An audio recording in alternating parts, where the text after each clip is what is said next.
Hello, everybody. This is Kenya Updates Live, and you are watching our third or fourth show. I come to you from the UK, but my colleague Susan is in Kenya. And primarily, this Updates Live show is for the Kenyan audience, wherever you are in the world, and for anybody who has an interest in Kenya. We are now looking towards trying to summarize the events of the past week. We know that a lot has been going on, and we have Susan who is going to give us the highlights of that.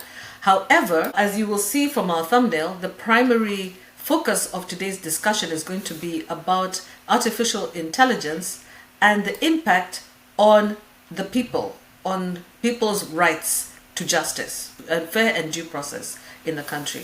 As much as we appreciate the role of AI, we also know that it also comes with its own problems, doesn't it? Yeah, but before we get into that, we want to welcome you and ask you to join us on our live show. This is the first time we're using this particular application, this particular platform, and we hope that it's actually going to be useful because, of course, you know, we don't want to be slaves to any specific system. It has to work for us as well, right? It has to be cost effective and also produce quality videos. So let's talk about what's going on in the past week. We know that, for example, we have about 200,000 students who have been locked out of HELB university loans. They're supposed to be reporting to university, I think this week on Monday, next week coming. Today is Saturday. And we're just trying to figure out, you know, will the students really have access to adequate funding to support their education? We know that the government had been threatening with non-payment of educational fees for students, and then they quickly backtracked on that. But the question is, how many students really will get access and how many will be left out? Again, we want to look at things to do with healthcare. What is happening? Kenya has already achieved, they say that it has achieved notable public health access according to World Health Organization. But that's the World Health Organization. How about you as a Kenyan? How do you feel about your access to quality health care in this day and age in August 2025? You know that we have the Quality Healthcare and Patient Safety Bill, which is part of reforms to strengthen universal healthcare coverage by the Ministry of Health. We also have SHA, which was established under the Social Health Insurance Act, and it replaced NHIF. However, the question I have for you, is NHIF back or are we still on SHA? Susan will probably give us a briefing on that. And then again, we also not forget problems that we're having in the country to do with transportation sector, which is car accidents and road safety. You know, so far we're seeing that the fatality is alarming. We have thousands of people who have died in road accidents since January to August this year. And they're dying in their tens, like 25 deaths, like 30 deaths, like that kind of thing. Why is that happening on our roads? Why are our roads so unsafe? Okay, then we have a very interesting one about Rigathi Gachagua, who is a previous deputy president and who was ousted from his position in a rather unpleasant manner. But he is returning, and there's a lot of rumors about why he's returning. Some say it's because he ran out of cash. Some say it's because of his failed attempts to try to get money from the Kenyan diaspora. Some say it's because he's coming back to campaign. Some say because his trip is literally just over anyway. Yeah. But when you look at the news headlines, it's all very confusing. Yeah. We have an issue with youth and unemployment right now. That's another big issue right now.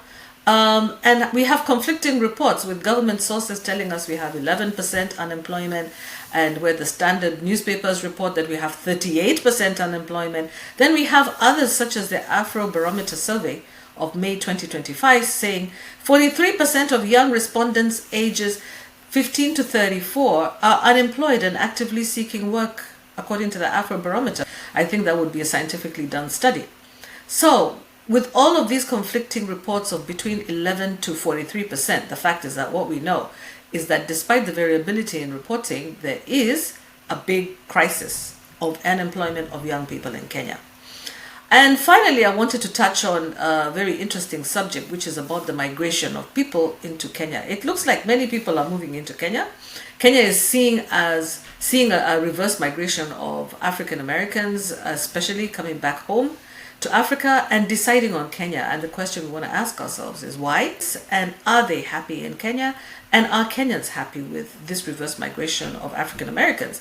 Meanwhile, there are so many Kenyans who are looking to leave the country and go out to the West, which is quite interesting. And the question is, if they leave, then what? Okay, so I think at this stage I'd like to invite Suzanne to maybe give us a little bit of highlights and add her own, which I did not include.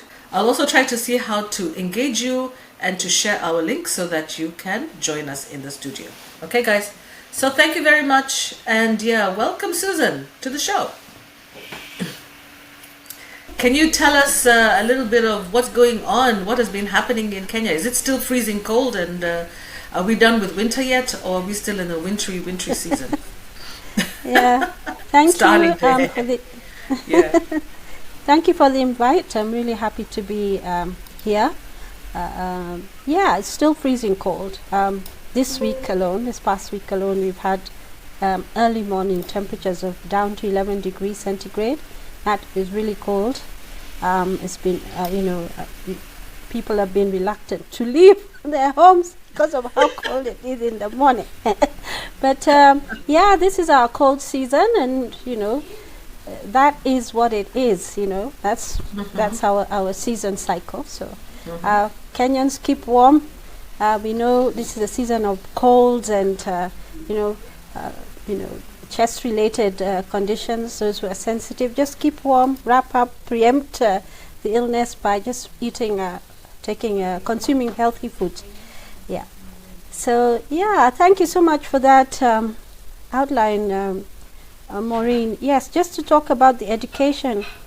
Yeah, it's we're in quite a really interesting phase in Kenya, where we are having moves by different departments to sort of try to placate the public. The issue of education, the fees were reduced in some were reduced, and it's effective this semester. And then also there was the question of the boarding fees being reduced as well. They said they were going to determine what it would be. Currently, I think the boarding fees is up to 40,000. Up from 6,000.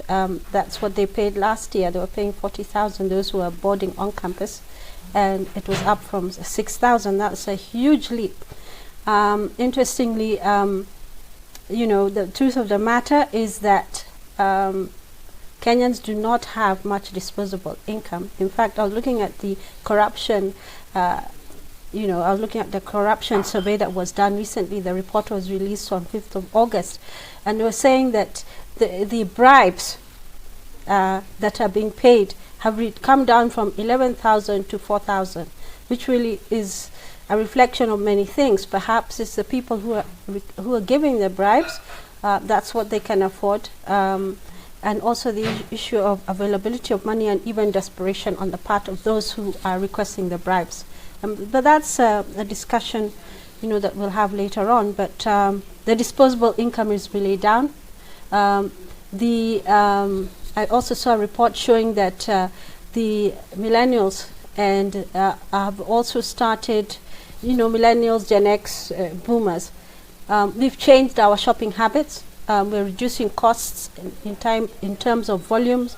Sizes, whereas say you used to buy 5 liters of something, now you're buying 3 liters. Where you used to buy, we're not, our brand loyalty is also not there. We're going perhaps for the cheapest quality product that we can get.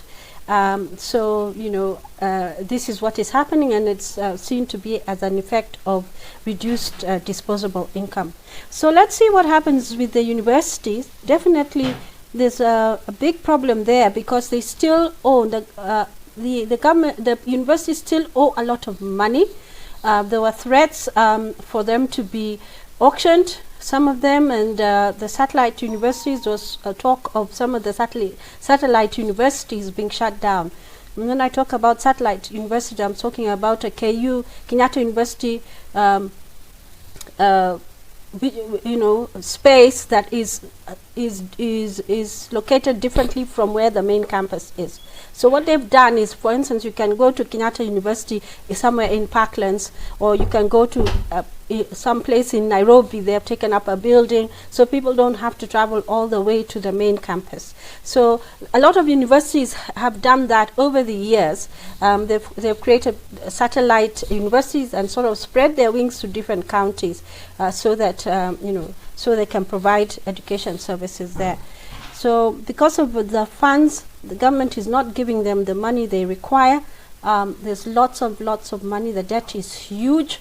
So I listened to the one of the gentlemen speaking, and he was, I think, the UASU chair, the person in charge of one, I think it was the lecturers or something like that.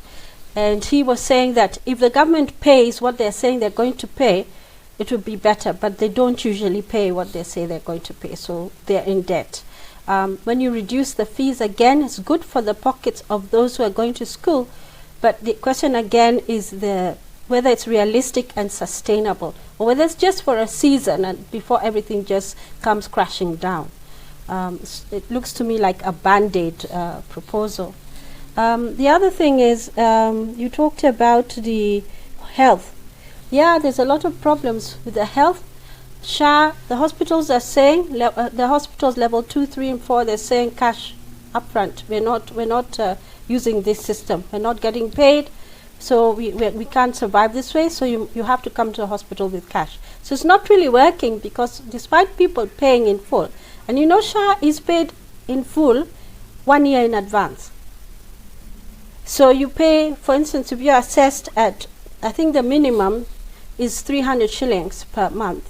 You pay 3,600 in full, in advance. So this is particularly, it's telling when you're dealing with hospital admission, the system compels you to pay. You have to pay for SHA. So if they assess you high, you have to pay that in advance before anything else can proceed. It's quite a So can I ask a question here, Susan? Yes, sorry for interrupting. Are you saying that the public hospitals are requiring payment in cash now? Yeah. Public hospitals.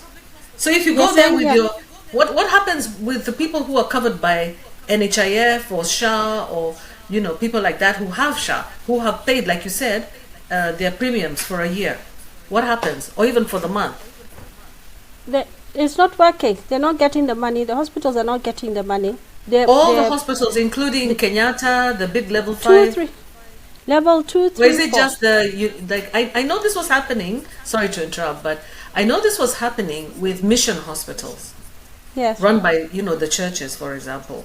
I know they were not receiving their funding. There was even a whole list that was published by the government recently of several hospitals that are not going to be included in SHA, which are not going to be, financed or capitated or whatever it's called, financed. But are we saying that anybody who gets sick in Kenya now must go to hospital and pay, even if they have paid their premiums? Yeah, you have to go with money. You can't get the full treatment you want. Okay. The reason being that they're not getting. The report I saw related to levels 2, 3, 4, and that is for the cheaper hospitals. Level 4, 5, and 6 are the more expensive hospitals. So and so 2, 3, this 4 is is 2, where 3, 4 is where that's you where have the to pay. Kenyans. Yeah. And you see, that is significant. You know why? Because in order to get to level 6 hospital, you have to get a reference. You have to have been referred from the lower ones. Yeah. Yeah. Yeah. Oh wow, that's very sad. Yeah, it's actually really sad that they can't get and it's NHIF is not functioning anymore. It was overtaken by this new system. So people are not paying NHIF. You're paying SHA. You're paying under this new system. And I know of some people who were hospitalized recently, and they had that experience where they were told, well, you have to pay SHA. This is part of the admission process. So he was a retiree, so he paid 3,600. What I saw, if you don't have somebody money, I know Sorry, I think there's a delay on this one. Huh? We're using a new platform, so I think there's a bit of a delay. Sorry, but there's somebody I know who has somebody in hospital, and she said the person has paid SHA, but the SHA only pays bed only for admissions. Yeah. Everything else they have to pay themselves out of pocket. Any tests, any medication, anything, any procedure has to be paid out of pocket, which is very sad. Yeah. Yeah, it's actually that's what it's doing. It's paying for the bed only, and even now we're not so sure that it's going to be it's going to happen, because they're not really getting all the money that they need. So if you go to the hospital, particularly as an outpatient, you have to go make sure you have some money, which is really wrong. Because people have been paying for SHA, they're fully paid up, and they're not getting the services that they required. Also, the issue of youth unemployment, it's quite serious. I heard the diverse percentages in terms of what the percentages of unemployment among the youth, and I was just listening to some young politicians, young youth. They're calling themselves like the young politicians, and they're talking about a betrayal of youth by design. They're accusing the current government of betraying them by design.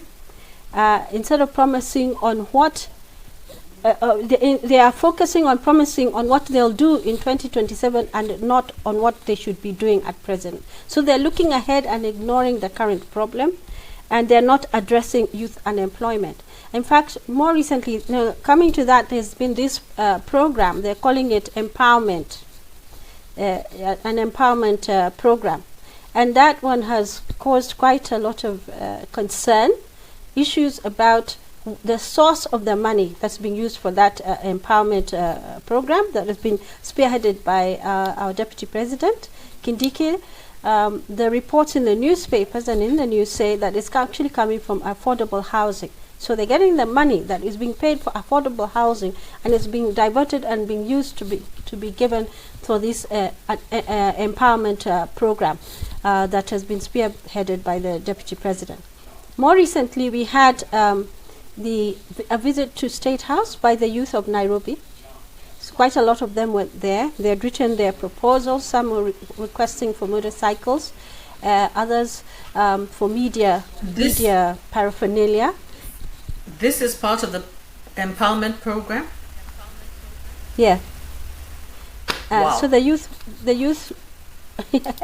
so the youth went to State House. Some of them were asking for media paraphernalia, others were asking for motorcycles, and others were asking for car wash. So there are a number of things we're interested in.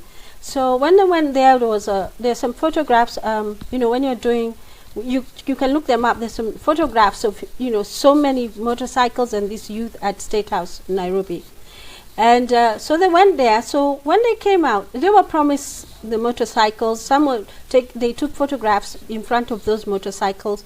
There was an individual in particular who was photographed by the motorcycle, and he was told, "You will get this motorcycle." So when they left, after the function, they left, and then he asked, "Where's my motorcycle?"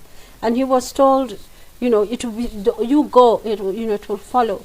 That he said he has not received that motorcycle, so they're sort of decrying it as a sham, this youth empowerment as a sham, because it was taken for optics rather than a real genuine need to really address the issue and provide the youth with a means to earn a living. So there was a lot of disappointment there. In fact, in his video, he challenges and says anybody who has the logbook for their motorcycle that was given to them on that day, they should share it, because he certainly did not, and he doesn't know of anybody who actually left the motorcycle. But if you see the pictures, there are so many motorcycles splashed there.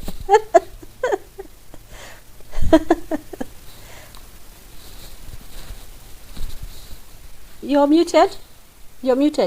Sorry.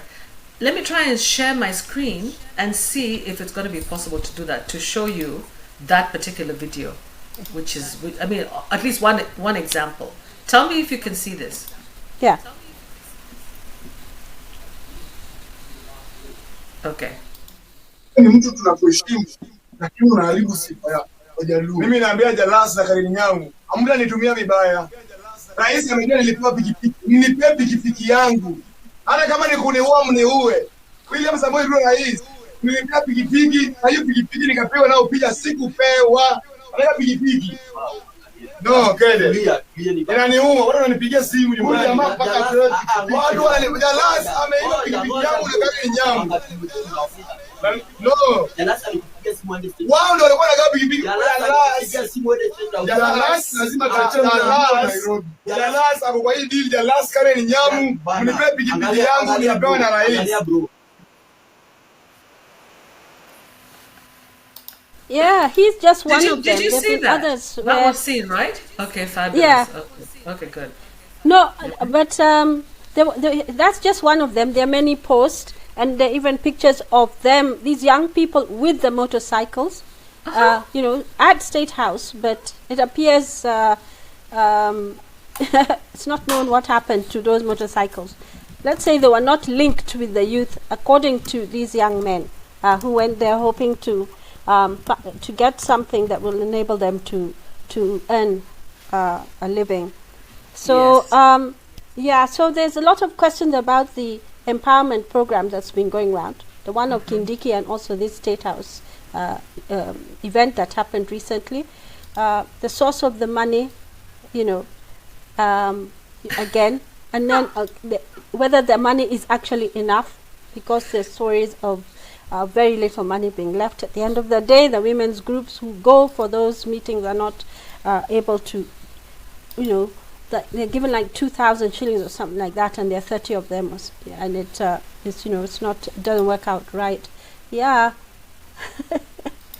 I saw the motorcycle somewhere. This is the motorcycle one here, right? Can you guys see that? No, those are the police. Those are police. There were no, there's people one guy in the middle. many There's a guy in the motorcycles. middle with a motorbike. There's police on both sides. I guess you can't see it very clearly. Yeah. But the guy in the middle, I think he's the one who was talking there, you know. But I think which is really amazing. Which is really Yeah, amazing. I wish I could. I really, there were very many, I guess.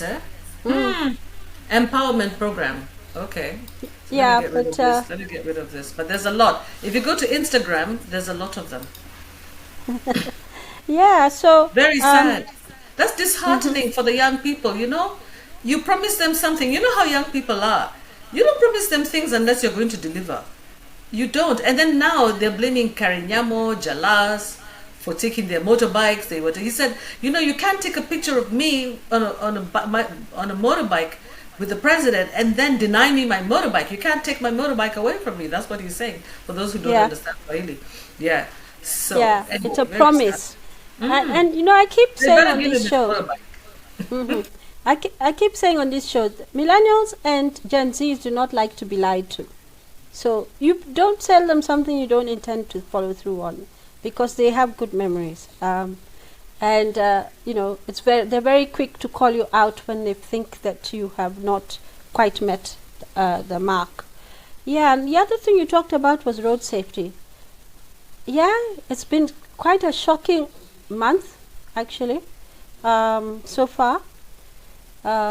You know, there was one lady who lost over 20 members of her family in one go in a car, in an accident. It's been really, really scary. I'm not sure what the real reasons are for that, but it's been quite a disturbing experience for Kenyans to actually observe that happening. Road safety is in a problem.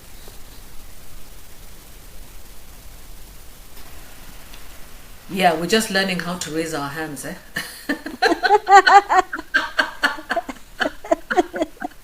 Yeah. That's the only way, Susan. Otherwise, instead of all the time. So, anyway, you see, we lost people in an aircraft. So many doctors.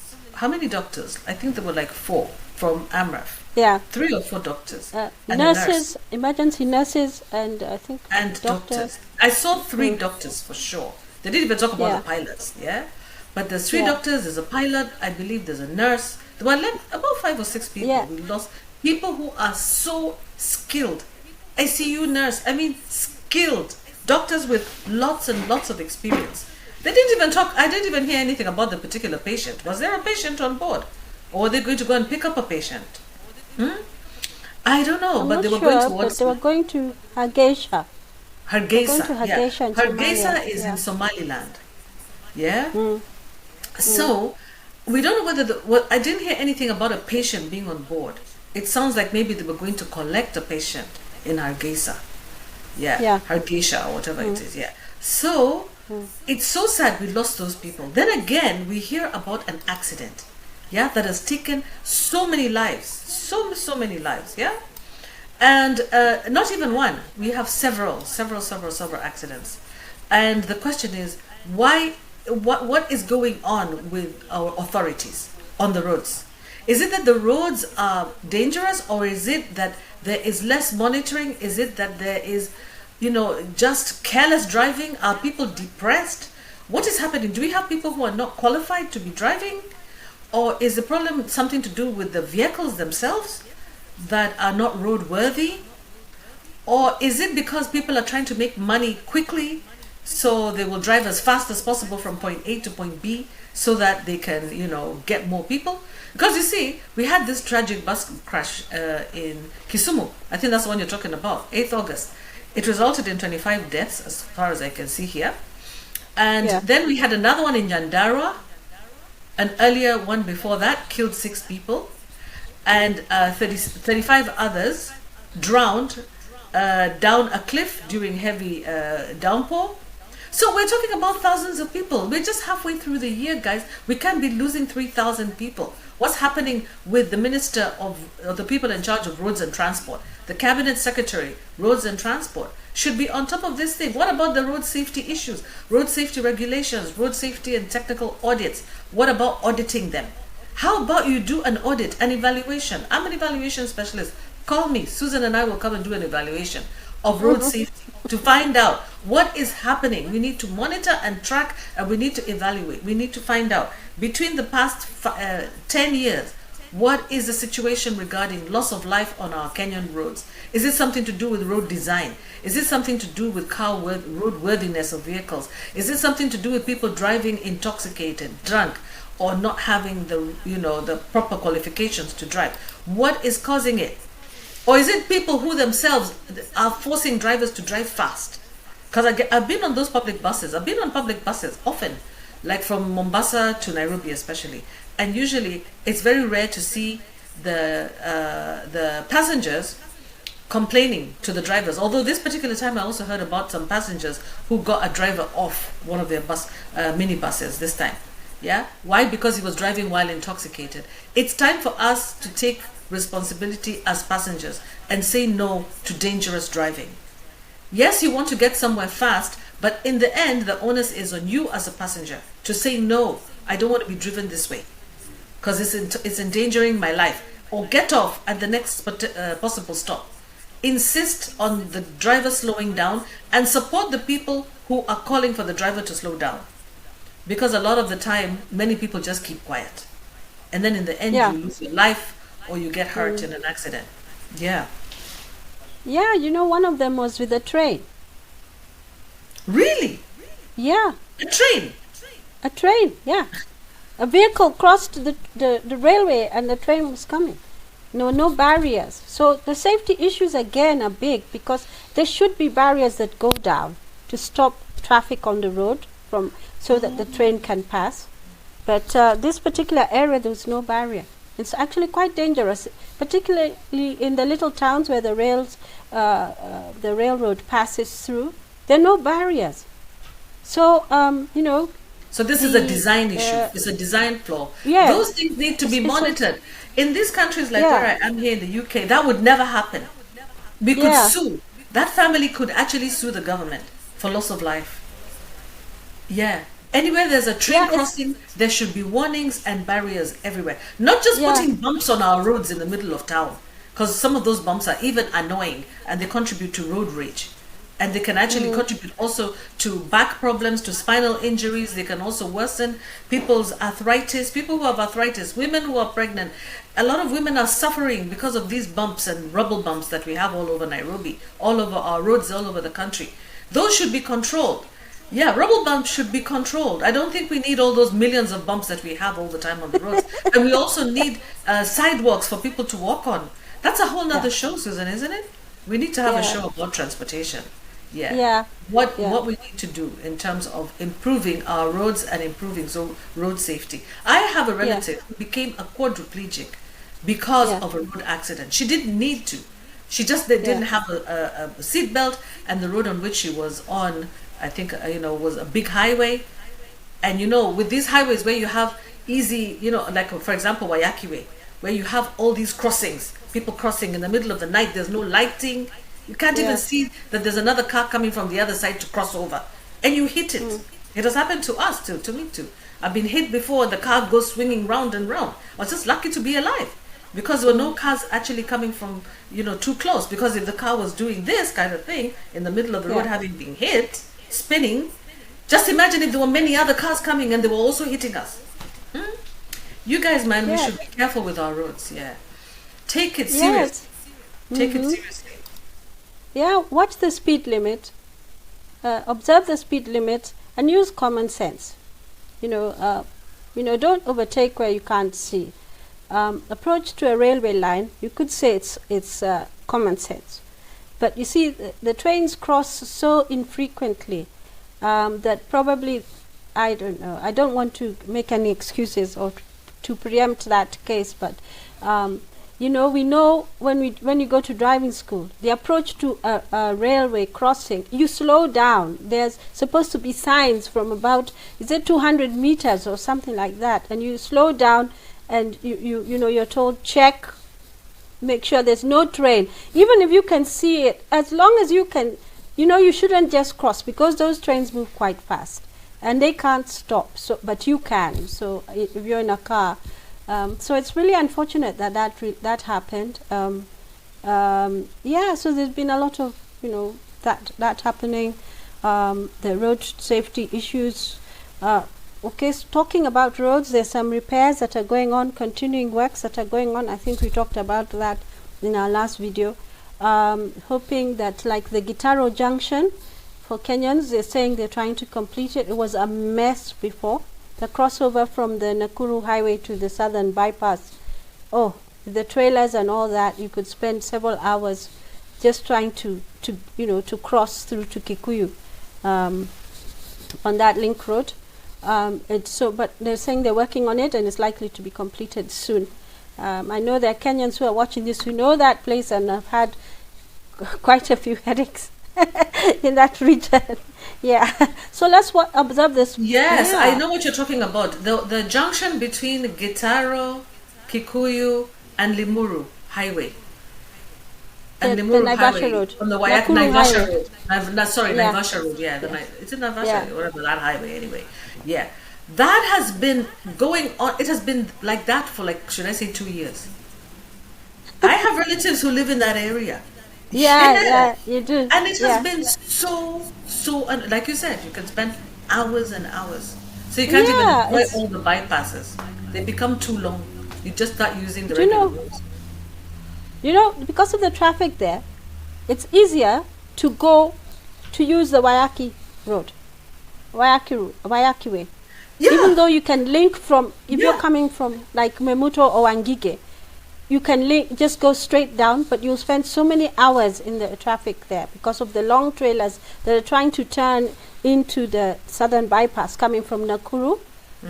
Coming from Nakuru, so they come and cross and then they block the road and it just becomes a mess because it's a real bottleneck. Definition of a bottleneck, that is for sure. Totally. And it's quite scary because it can happen even at night, and so you're in a queue trying to cross over. So it's better just to drive all the way down the highway, even if you live, you're coming and your residence is somewhere near there, and approach it from behind. Yeah. There's a lot Yeah. of things So that need to be reviewed in terms of our road safety, including signage. The signs, yeah. especially with the new roads, the new bypasses that have come, we do not have signs on the roads that are adequate. They're not adequate, they're not clear. Even if you are driving, Yeah. for example, in town, for example, like you're going towards Pumwani, Pangani, those areas from Westlands, like you're going towards Pumwani, you're going towards Thika Superhighway. We don't have enough signs that come adequately in advance that tell you you're going to Kariakor, this is the way to Kariakor, this is the way to Ngara, this is the way to come to Kiambu Road. That's another very complicated one. You want to go to Kiambu Road and you want to go to so confusing. Yeah, you get confused. Oh God, which one should I? And you don't have time to think. You don't have time to think, and you don't know where the next exit is going to be, and everybody is confused. Meanwhile, we have motorbikes on the left. We have a few bicycles on the road. We also have a few buses that are flying that know the route very well. It is horrible. It was horrible, guys. We need to improve our signage. Signage is super, super important. Recently, what's the speed limit? Because when these Kenya guys are out there and they can catch you, you get a notification that you were caught over speeding on a certain road, and it's sent to you. You can find yourself facing a fine. So you better watch out for for the speed limits in different areas, and don't overspeed. Yeah, just drive at the required speed. You'll get there anyway. You'll get there anyway. In fact, when you're steady, even as an athlete, when you keep to a steady pace, for the athletes watching, they know that if you keep to a steady pace, you can actually get there at a good enough time, whereas somebody who has decided to drive really fast will be slowed down. Runners, they keep to a steady pace, and they keep looking at their watches, because they know, if I run, I have to keep this at this pace, at this pace. So by doing that, they're stronger, because the person who has run really fast, say, has got tired somewhere along the way, but you, because you've kept to your training and kept your steady pace, have been able to reach the finish line faster. So there's some science to this whole thing. So there's no need to overspeed. Just keep to the speed limit. I'm sorry to interrupt again, because this is actually interesting. Are you telling me that now, because this guys, we left a little bit earlier for some of us diasporans, are you telling us that when we come to drive in Kenya, we cannot drive the way we want? That there are speed limits, there are speed signs that we should be paying attention to, and that the AI is being used to track vehicle number plates, and that you'll be getting a message on your phone, or how does it work? Can you tell us a little bit about that? I think they can have some sort of gadget. So sometimes they go around to the roads to check to see whether people are overspeeding. So if your vehicle is picked up, it picks up your number plate, and because it's linked perhaps to the records at the the records, they know who's the owner of the car is. So that message goes to the owner of the car. So perhaps if you're driving your wife's car or your husband's car, and so register, or somebody else's car, they will get the warning and the information that you were overspeeding at such and such a place. By this area is a zone for 50 kilometers, and you are driving at 85 kilometers per hour, and they can levy a fine against you or give you a warning. If it's the first strike, they can give you a warning. But that's been happening. People have been getting warnings on their phones, and others have been told to pay fines. But just drive at the right speed. Yeah, just drive at the right speed. Yeah. So road safety, like you said, is a big thing, and something that needs to be studied more. We have more cars on the road. We have more different types of cars on the road, and it's important that we keep checking to see that we're driving safely. I think people have started not traveling together.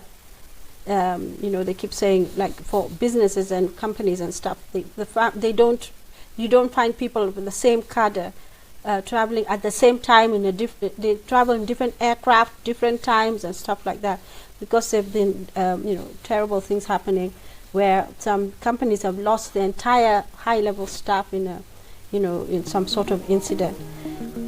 Yeah.